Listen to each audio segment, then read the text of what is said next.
She's so creative. She tells me that when she's writing a story, she visualizes everything in her head so that she can describe it. So that's kind of a pattern that I see with her is she's very creative and uses visualization to describe. She's actually written a 400-page book. Oh, She's wow. 14 years old and written a 400-page book, and the descriptions are fascinating to me in ways that I could never accomplish. So she thinks with creativity and empathy, and Bryant thinks sequentially.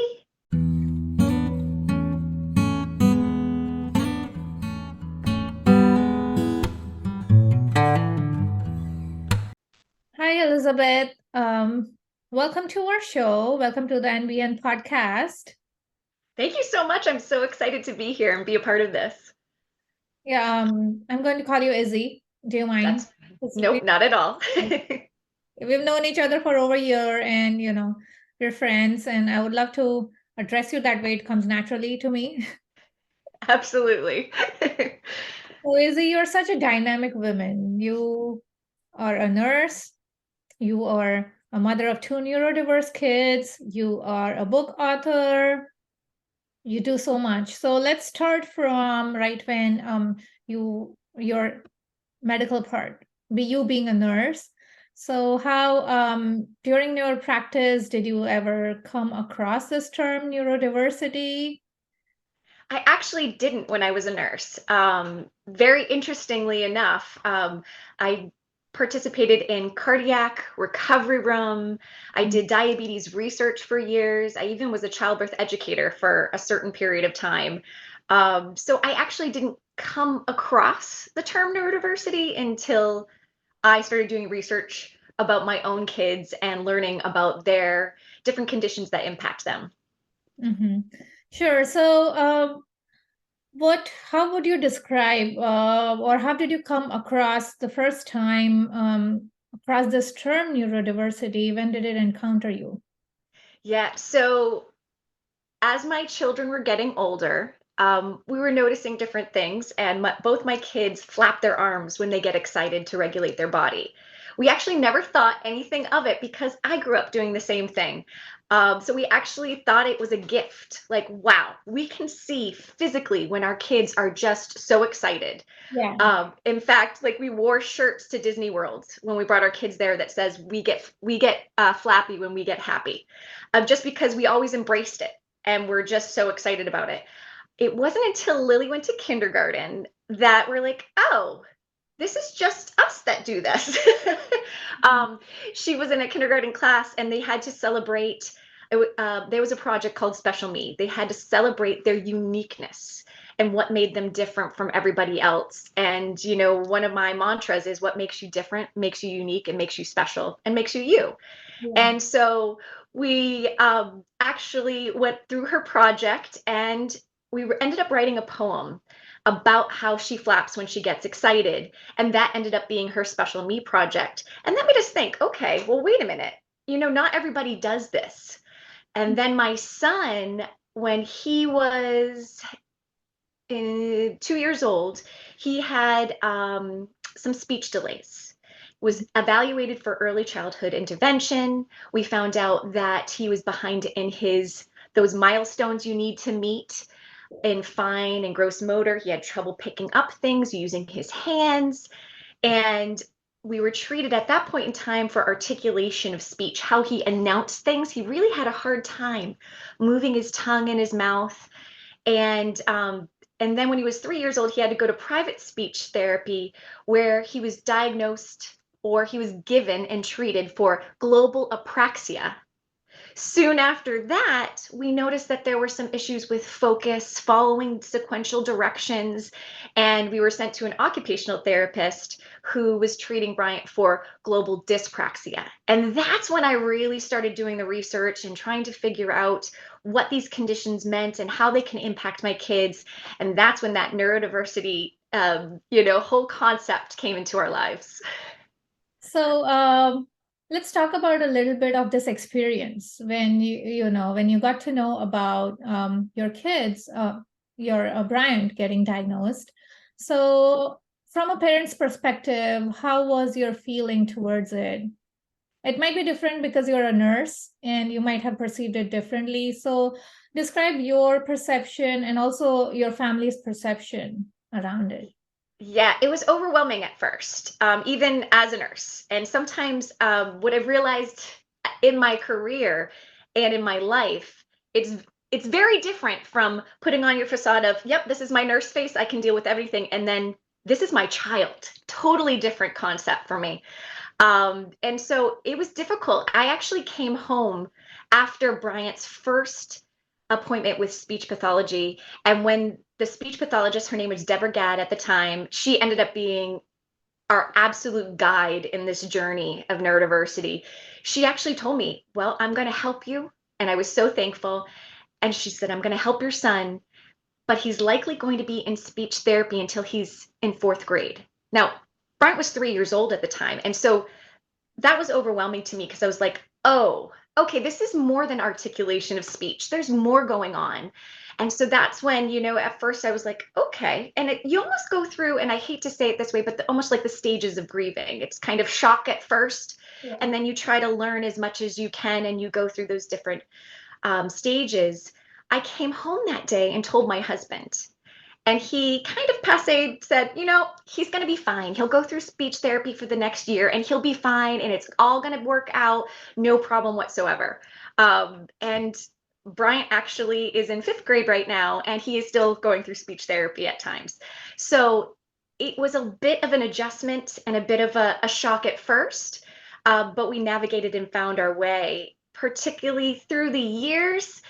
One thing that I did find that was difficult is I kind of had the acceptance that this is where we were. And, we have dyspraxia, we have DCD, we have these conditions that impact our lives, and we just have to have a new normal. And I figured that out a little bit earlier than my husband did. Not anything against him, but he was working so hard to support the family. He would see the kids at the 2 hours at the end of the day, right? So he would come home and it was happy time. It was playtime. It was reading books. It wasn't trying to keep a schedule. It wasn't trying to write with a pencil. It wasn't those type of situations. So it took him a little longer to come around and understand, oh, okay, now I see it. Particularly as a husband and as a father, Bryant has trouble catching a ball at times. And so playing sports, you have this ideation of, oh, my son is going to be great at sports and catch things. And that wasn't the case in our situation. So we had to adjust to our new normal.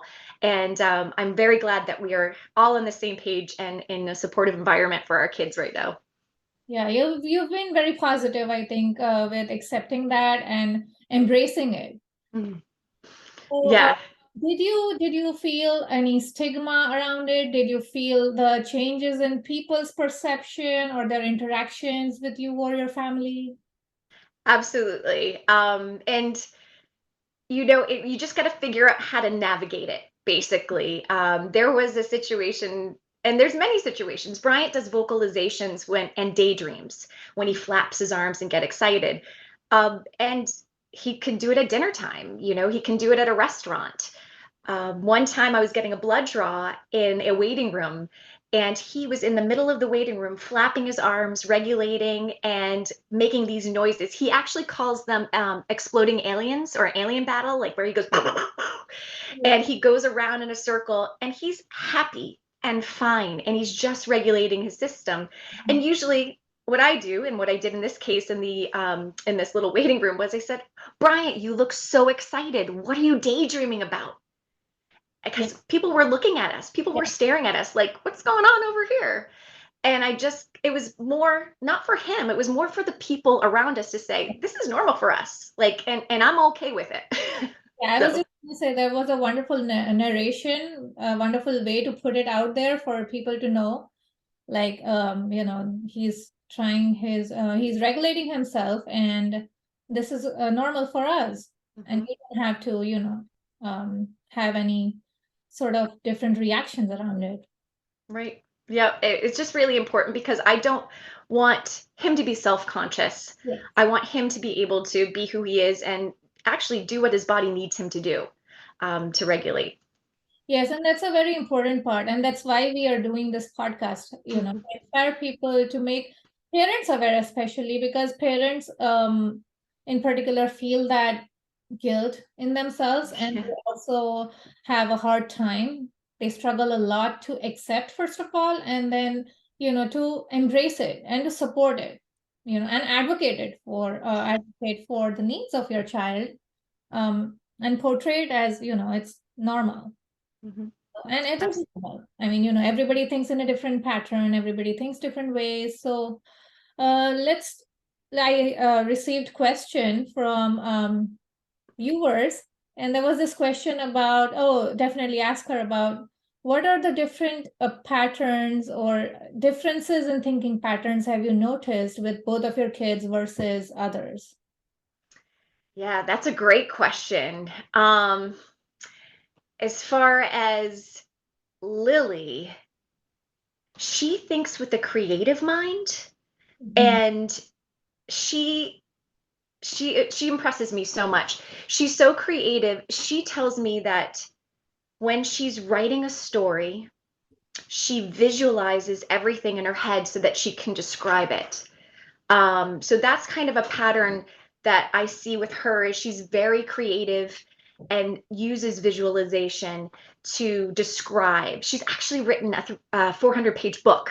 Oh, She's wow. 14 years old and written a 400-page book, and the descriptions are fascinating to me in ways that I could never accomplish.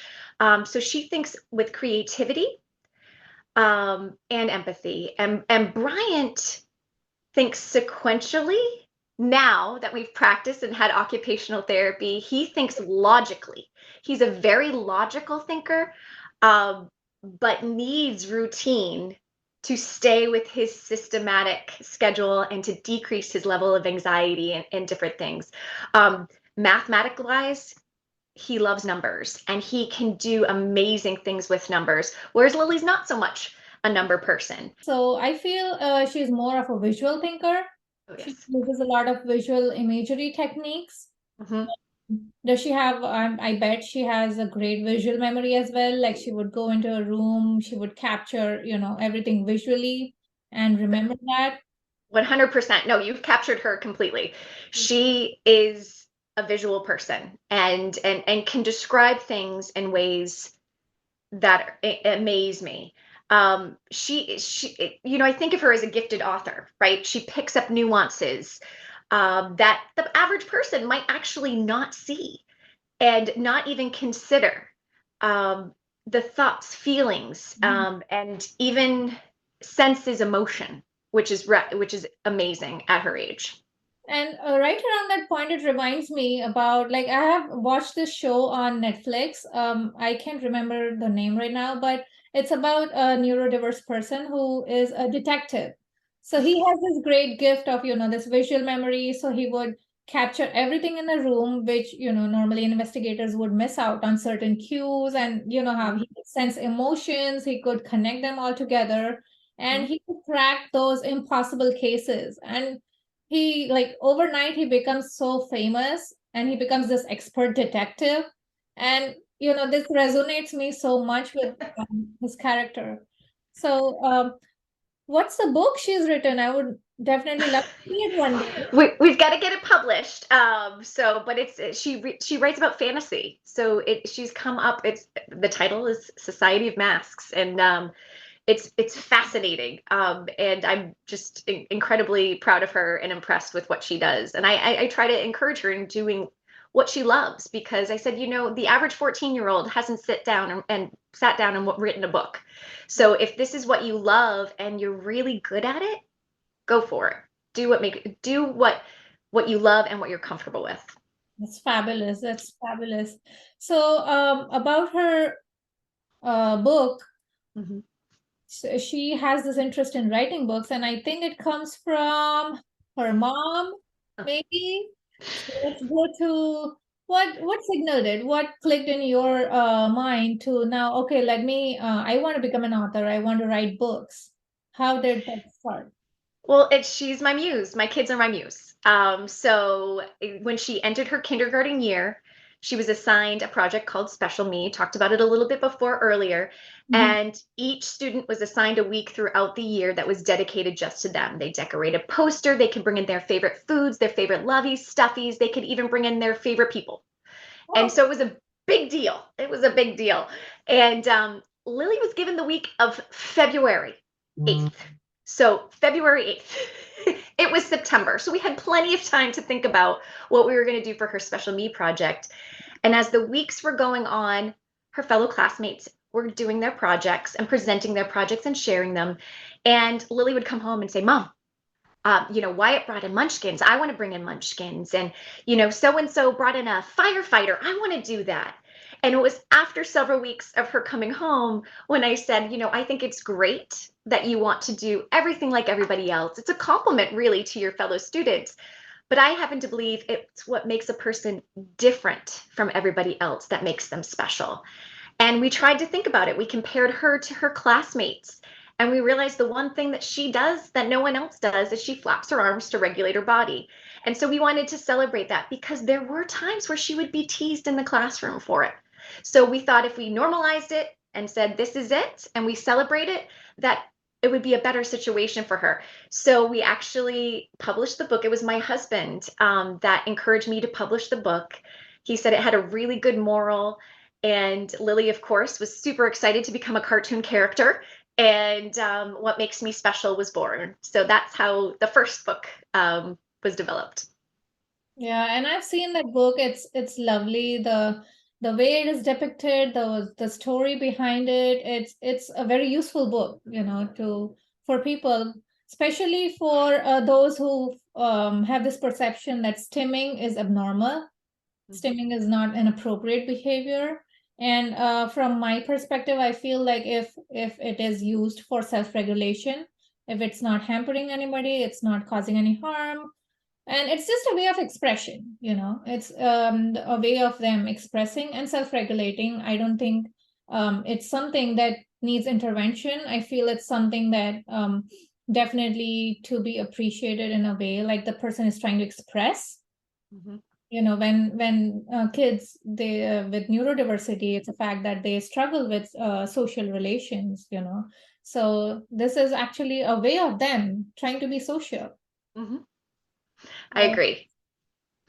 and now let's move on to Brian and his thinking patterns. Yes. So he's very logical and thinks very logically and sequentially. And that's where he needs to complete this first thing before he goes to the second thing. And he needs to complete it sometimes almost perfectly in his mind, which can cause difficulty sometimes. But he's a very sequential thinker, which is so funny because he had such difficulties and to this day still has difficulties with sequential steps and executive functioning skills and things like that. But he's very sequential. He likes routine. Creativity wise, he's very creative in the mind and verbally. Writing and handwriting, he has difficulty getting that information onto paper. But logic wise, math, numbers, he is a number cruncher. He likes logic. And so if things make sense to him through numbers, he's going to use that to his benefit. He's an incredible chess player and Connect Four player. He can strategize and think about the steps three, Is- four steps ahead. It's yeah, amazing. No one wants to play against him because he has that strategic kind of thinking mind. it's more of an analytical thinking, connecting the patterns and Yes. thinking on that front. So it's less of there's black and white, there's no gray, and it's so like intriguing that both Lily and Brian have like such opposite patterns of thinking. She is like very much on the creative side where everything is colorful, everything is gray. There's no like, straight answer. So wonderful. So how has your experience been with, once yeah, definitely once he got diagnosed, you got supports. but how, what was your approach to their development, in the sense that, not about like, yeah, definitely getting therapy and needed supports, but from your end, what was your approach on what would you focus on, when, on their development? Yeah, so the one thing that worked for me, yes, therapies. We went to lots of therapies, but the one thing that worked from my standpoint was the fact that we were lucky enough that I could be with the kids home, but also go to all the therapy appointments. So anything that we learned, I was able to reinforce within the home. So I sat through through lessons and therapies and everything. And I actually started doing it because I was almost Bryant's translator because he couldn't really articulate. He couldn't really speak but I could anticipate what he was trying to say. And I was the translator. And so I started going into the rooms to help with the therapy so that they could communicate. And it ended up, you know, 5, 6 years later, I was still sitting in the room, but that way I could take those therapies home and support the learning and the teachings. And that way, I think all around it brought everything together so that our kids could succeed, especially Bryant. So what kind of different therapies did you um, take Yeah, for? so we started with speech therapy, then evolved to occupational therapy when we figured out that Bryant was having trouble with focus. He was being challenged and couldn't articulate, so his behavior started to change, and having difficulties there. He was having trouble with those sequential steps, and so we went to occupational therapy, where we also had food therapy because it makes sense. If he was having trouble moving those muscles around in his mouth, he still had trouble eating. He was a picky eater, but there was a reason. He couldn't really move the food around in his mouth.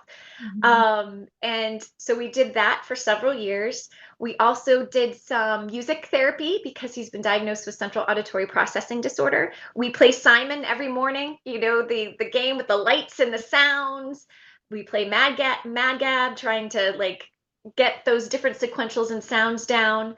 And he also had eye vision therapy and visits upon visits of eye vision therapy. He had 70 in-person visits of eye vision therapy and then over 100 on a computer at home. So, and that was to help his eyes to go together and apart. And if you think about copying from a board in a classroom, you're constantly looking up and then looking down. And he had trouble with his muscles doing that. So eye vision therapy was extremely important to us.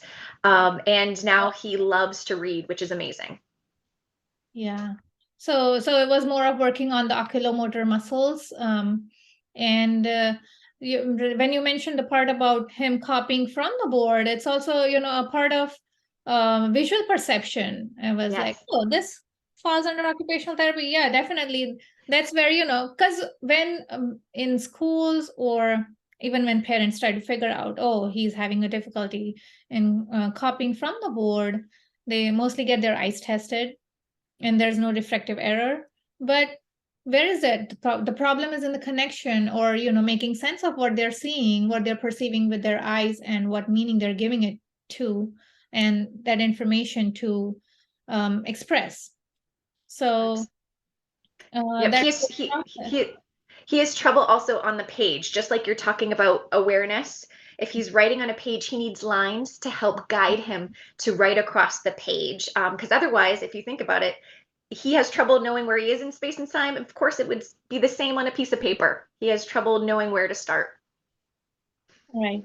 So how, like, as they are growing up now, Bryant is in fifth grade and Lily is in seventh. 8th grade. Yep. Wow. So how now, as they're growing up, how are their perceptions? How are their feelings around it?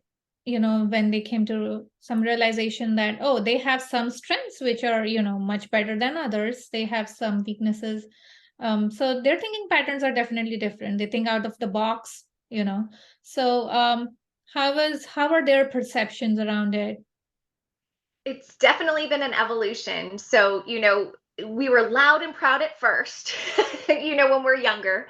and you just want to teach everybody about it. I had a great story to share with Bryant. When he was in fourth grade, he was bumping into his desk, and they had those stars on the bottom underneath their desk to make sure that their desk stayed in the right spot. But of course, he bumps into things, and it was moving, and the little student in front of him turned around and told him to stop what he was doing and that he was being disruptive.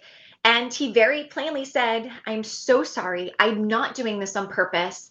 I have something called dyspraxia, and sometimes I bump into things. Sometimes it impacts me in different ways. I'm going to go talk to the teacher to have her move me so that I don't bug you." And then he came home from school that day and said, "Mom, I need my dyspraxia awareness shirt so that I can wear it tomorrow so I can teach this student about this." And that was like one of my most proudest parenting moments. Yeah, that's some great self-advocacy right there. Yes. So it was amazing. And I was like, this is why we're doing this. This is why we've written the books. This is why we've talked about it. So that was amazing. Lily too. She's very open about her neurodiverse. She tells people, I'm neurodivergent, so I do these different things. Lily, when we moved, when she was entering second grade in our town, and I noticed she started modifying her flap. So in the classroom, she'll do it under the desk. It's a little wave in different places. So she has modified it so that people can't really see it as much in the school system. And Bryant apparently doesn't really flap in school. That's what the teacher tells me. He sure does when he gets home from school, though, because now he needs to regulate everything and he's constantly moving his body. Now that Bryant's going into, I can't believe it, he's going to be going into middle school next year. He's starting to sit back a little bit and be like, okay, there are some people that aren't particularly nice about things that are different or that they don't know about or can't explain. And so he's a little bit more reserved about talking about dyspraxia and DCD. And Lily was for a while, but now she's had these wonderful opportunities to be a student assistant in a classroom. And with her empathy, her creativity, it's almost like she feels other individuals that are also, neurodivergent, and she's able to help them navigate the different classrooms. And those students are benefiting too, because she's like, "Do you need a fidget? If that's what's going to help you, go for it." As she's teaching her little classes and everything.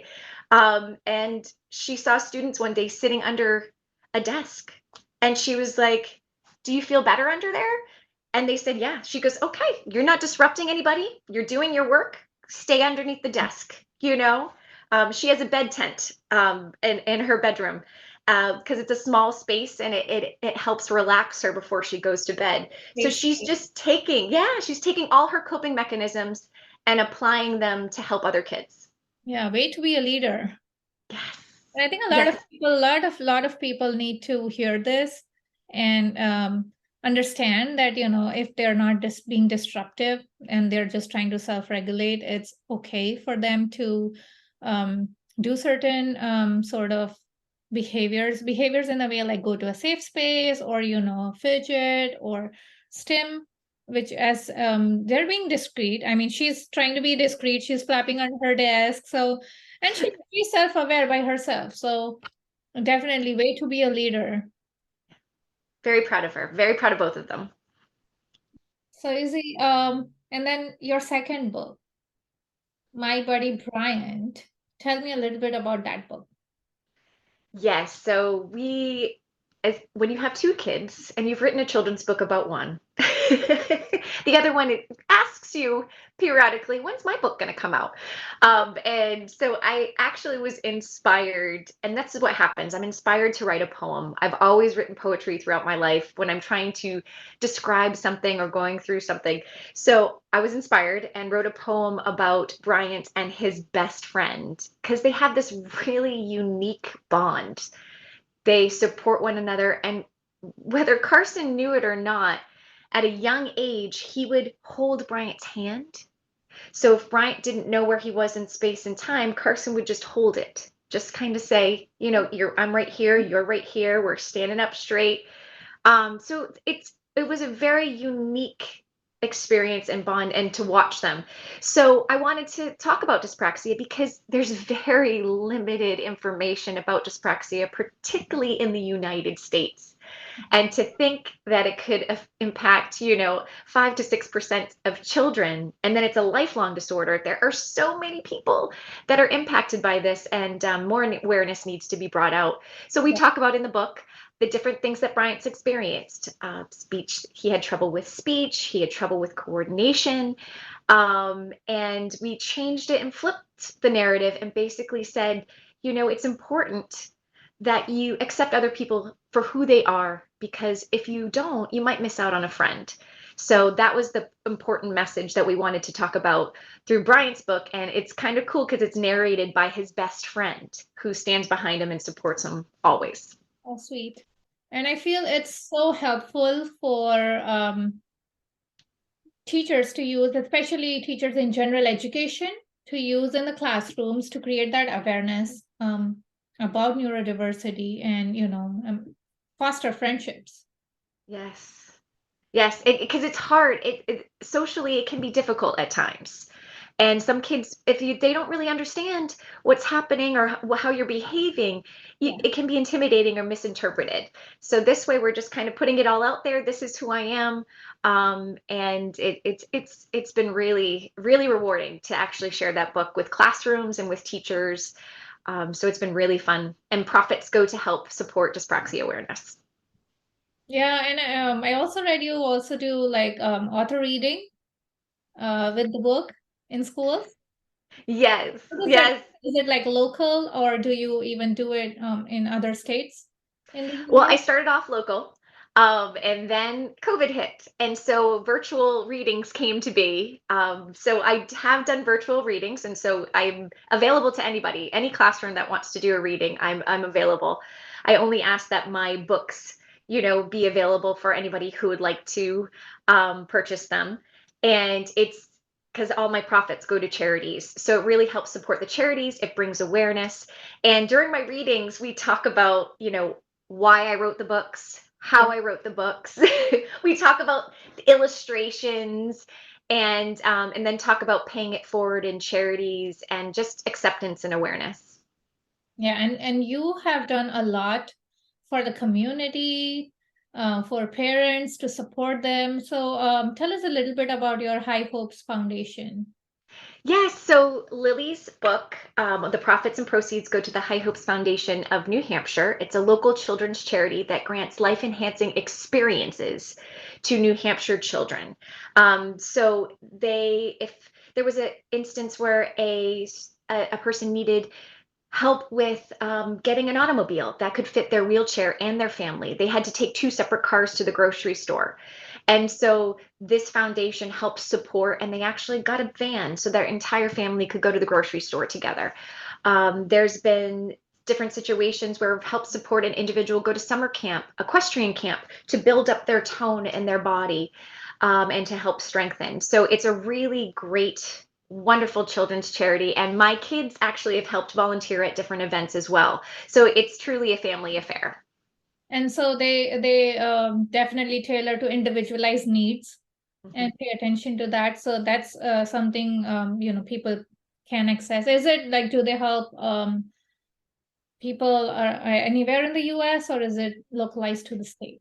That's just localized to the state of New Hampshire, and it's primarily to children, and it's been wonderful to experience that and to be a part of it. They go by referral, so if an occupational therapist or speech path or even a teacher sees the need, they can be referred with just an application, and they get voted on, and they help many lives throughout the year. Interesting. And let me tell me about your steps that you have taken. I know you have when you've gone above and beyond to help parents, to support them, since you've come to acceptance and you're trying to create that awareness. What are some steps that you've taken to support? Yeah, It's been an interesting process. So when we had our speech path and occupational therapist, we had this really unique situation where they were friends. They knew each other. Okay. So they often would work together and join the other session. And we would be working on, movement and body at the same time we were moving our mouths and trying to enunciate things. So we had this great camaraderie, and they're the ones that actually encouraged me to start a blog. What happened was they actually would give out my phone number to new parents who were experiencing dyspraxia, DCD, sensory processing. And it's a lot at first when you're getting all that information and handed all those pamphlets that say, this is what it is and this is how we're going to treat it. And so when that would happen, my speech path and occupational therapist, I call them mine too because I've worked with them for years, but they're Bryant's. They would actually give my phone number and ask my permission if they could give it out to other parents experiencing the same things. And sometimes they would call back. Sometimes the parents wouldn't. And I would guide the parents through what I was experiencing and we would talk at that time. But more often than not, they didn't call. And so that's when the speech pathologist and occupational therapist encouraged me to start a website and start a blog and just said, write down your experiences, write down everything that you guys have gone through, write down your journey with neurodiversity, Mhm. and maybe other people can join in and read, learn something, take something from it. I'm not saying I did everything right, Yeah. but this is what we experienced. This is what worked for us. This is what didn't work for us. And so I started that blog, and it's been wonderful because I've connected with lots of parents and lots of families all across the country and talked about our experiences, and they share. And sometimes it's just nice to know that you're not alone and that there's somebody out there that is experiencing the same thing, and willing to talk about it and looking at it from a positive perspective of, okay, we're going to work with this, and these are areas that work for us to support our children. So it's been incredible. Yeah, that's such a wonderful initiative. And I mean, I am originally from India, and I would assume like a lot of people would benefit, if they reach out to you in a way to get that support, to come to that fact of, how to accept it, how to go about it, and how to advocate for it. So Absolutely. if they want to contact you or get in touch with you, we can definitely list your websites, and you can share it with us. We can definitely list it um, for them. But my next question was about how do you maintain this calmness, this politeness with all this chaos? There's so much, right? Oh, give me a gist of a day in your life. Oh my goodness. It's not always this calm. um, yeah, I get up at 5:45 every morning and we start the process of breakfast with the kids in the morning, and I actually set everything up for them. If it's a lot of visual cues, our vitamins are out in front of us. The lunch boxes are open to remind us that we haven't put anything in them yet.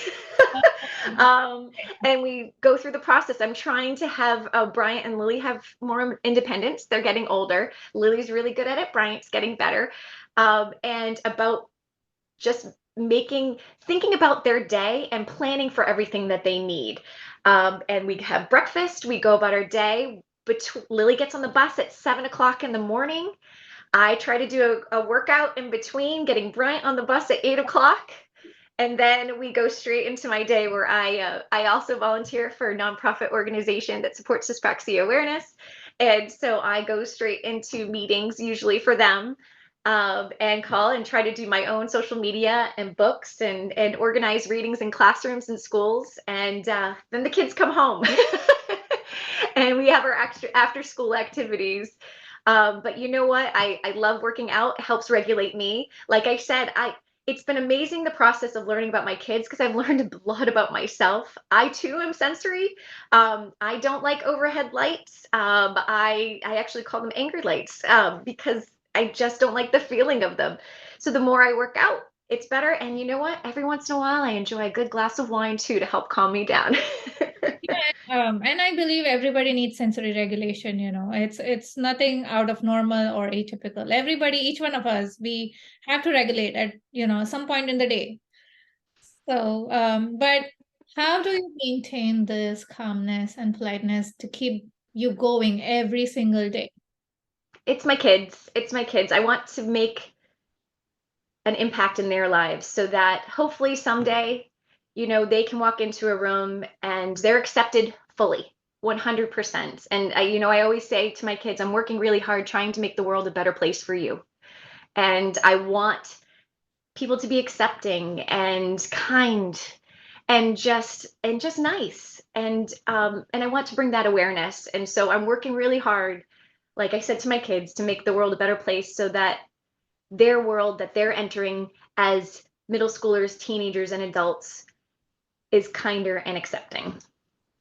Have you ever felt like you have been hovering over them, or being an extra parent, or doing too much than necessary, or maybe sometimes that could be an obstacle for their progress? So have you experienced Oh, such yeah. Oh, 100%. That's what we're trying to figure out now. We're trying to figure out where I stop and Bryant begins. We just had a neuropsych eval for him to see his areas of weakness, but also see his areas of strength so that I can pass the torch on in certain areas to him. Where he has deficits are in executive functioning skills and kind of organizing his day and organizing an agenda book, making sure we're bringing home our jacket every day and that type of things. And I have been his planning person all his life. When he was little, I would line up his clothes in the order of how we would to put them on. Yeah. And because he couldn't figure out which one went first. And Yeah. it's kind of funny because one day I told him, go upstairs and get dressed. Well, I forgot the first step, which was take off your pajamas. So he came downstairs fully dressed with his pajamas on underneath everything. So that's kind of the life we've lived, and that's what I've been used to. So I'm a bit of a helicopter parent because I've been trained to be this person, to set the routine, to set the example, and I'm trying my best to step back and watch it happen. I read a great book. It's called The Gift of Failure. Because we learn when we fail, right? In most cases. Yeah. Sometimes it takes Bryant a few times doing something to learn it and a few times not doing it correctly to learn it. But Bryant has trouble pouring milk into a cup.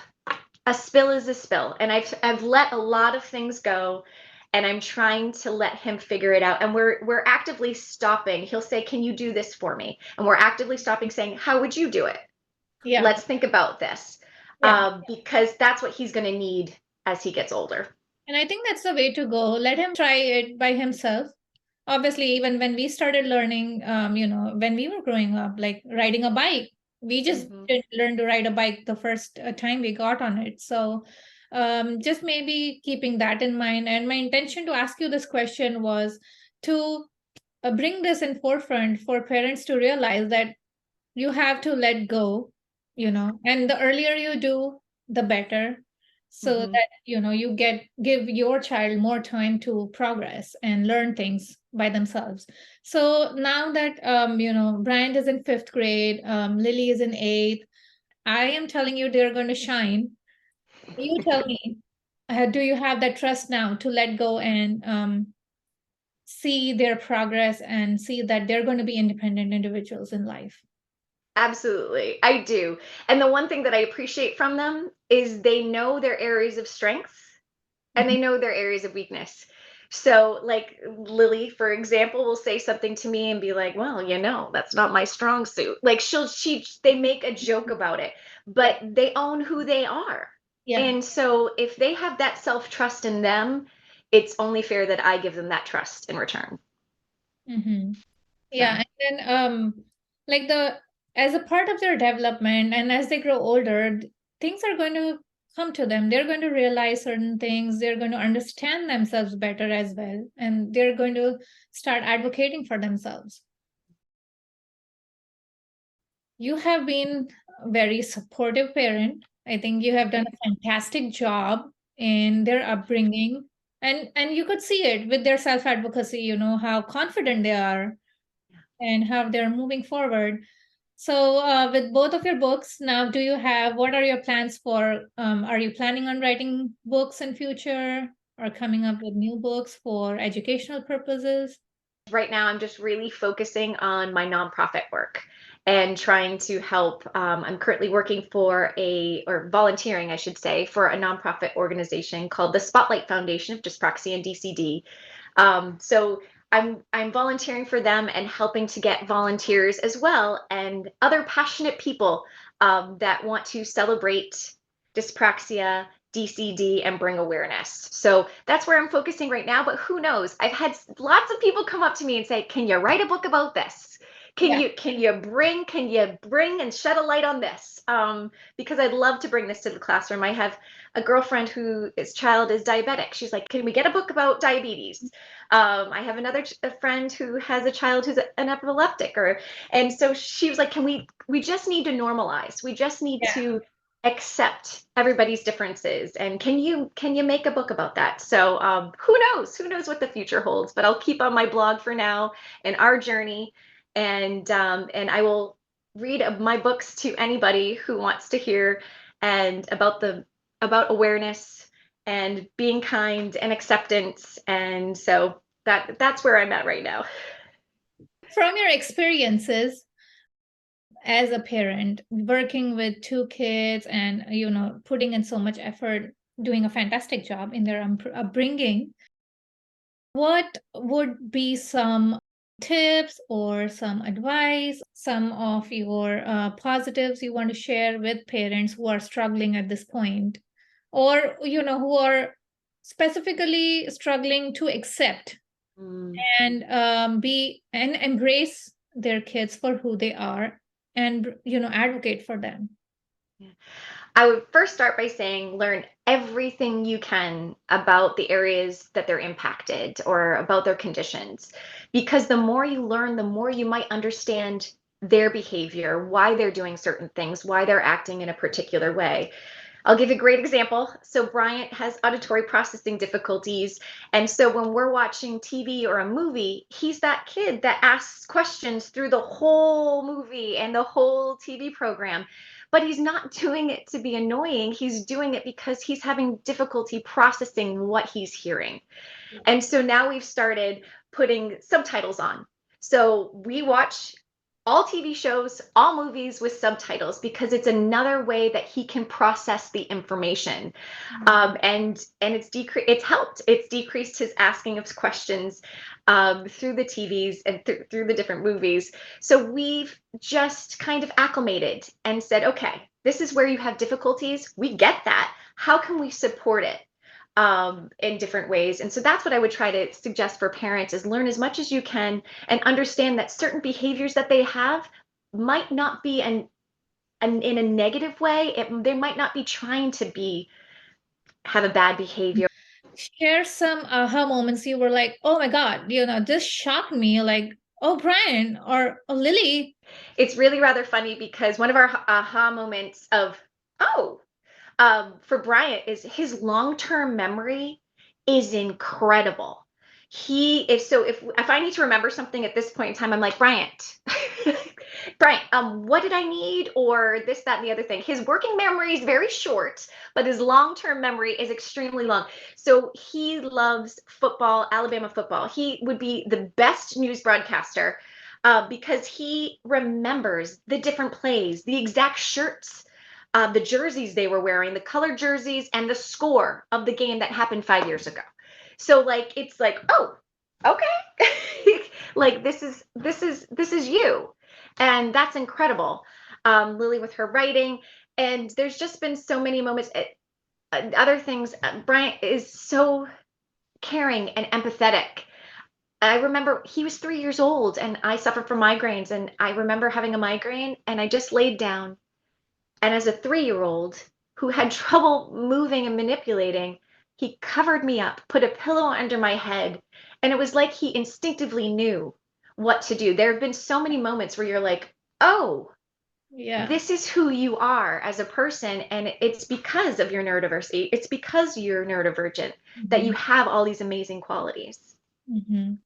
And like how you mentioned about sports, like at an early age, you felt that he was not as physically fit or physically involved in sports, or he wouldn't do well. But sports is not just about being physically involved. Like right now, how you just mentioned, he could be a sports broadcaster and he would be fantastic at it. Right. It's just changing that perspective of thinking of, oh, what can I do other than this if I'm interested in the same area of my career? So Absolutely. do they have some professional careers in mind that they want to go forward with? We'll see. So Lily wants to be a writer or a teacher. So actually, she said she wants to be a teacher during the year, and in the summer she wants to be a best-selling novelist. Oh my God, So she's she's a great teacher. she'd be incredible. So she's right on her way there. And then Bryant has toyed with different things. He wants to work with animals because he loves animals and he's always connected to animals. He's talked about being a professional fisherman. So he may not be great at catching a ball, but one summer he caught over 900 fish. So he's figured out how to cast. Yep, it's incredible. And so I took a picture one day, that talk about an aha moment. I took a picture. He was standing on a paddleboard casting Oh, wow. and reeling and got a fish. And I actually took a picture, a recording of him and said, "Take that, Dyspraxia," because Yeah, like he totally owned it. And so it's absolutely fascinating. So professional fisherman is something that's on his list. definitely requires a lot of balance coordination to be standing on the paddleboard and catching fishes. Yeah, it was incredible. It was absolutely incredible. And we laugh. We laugh because this is the kid that has trouble holding a pencil to Mhm. write on a page. And we have slant boards and all these things, but he can stand on a paddleboard now and cast. Whereas before, when he used to stim as a child, he would fall down because he didn't have that balance. So it just shows all the hard work that he's put in over the years as well. Great work. Yay. We're almost towards the end of our show. Any key takeaways you want to give to the parents or our viewers out there? Yeah, just know you're not alone because sometimes it can feel very isolating when you're experiencing things on a day-to-day basis. And it can be especially difficult having a hidden disability because your child doesn't look different in any sort of way and they look like everybody else. And so sometimes as a parent, I know for me, when we're dealing with coping strategies and mechanisms, and it can be tiring, it can be very exhausting trying to manage everything. Like that's why I'm trying to step back in certain situations. Um, but it can be difficult and it can be frustrating, but you're not alone. There is help. And, all you can be is the best advocate for your child. Mhm. And you just have to keep going forward and spreading that awareness. And the more that you make your journey, your normal, other people can understand and they see that that's your normal and that's what you accept and that's what you promote, and it just kind of filtrates out from there. It's been amazing, and my parents have watched me, and Jason's parents, my husband's parents have watched, and they watch us just talk to our kids like, okay, yep. Oh, do you need a moment? That's okay. Do you need a squeeze? Do you need a hug? Do you need to step out of the room for a second? Or when we walk in rooms, we say, hey, watch out for the step here, this here, this here. We point out things. We've come up with coping strategies that work for us, and you will find coping strategies as a parent that works for you and your family. It just takes time and you got to figure it out. Mhm. And we all support each other and rise together. Right. Exactly. It was so amazing to have you on our podcast today. I had so Thank much you. fun knowing more about Lily and Bryant and knowing you as a person and steps you have taken, and how incredibly you maintain this calm beyond So all the sweet. chaos. It's not always calm, but thank you so much. And thank you for having me. This is a wonderful experience, Nirali. I've always enjoyed talking and learning from you as well. So thank you so much for this opportunity. I appreciate all the things that you're doing to shine a light and spread awareness as well. Thank you so much. Thank you for your kind words.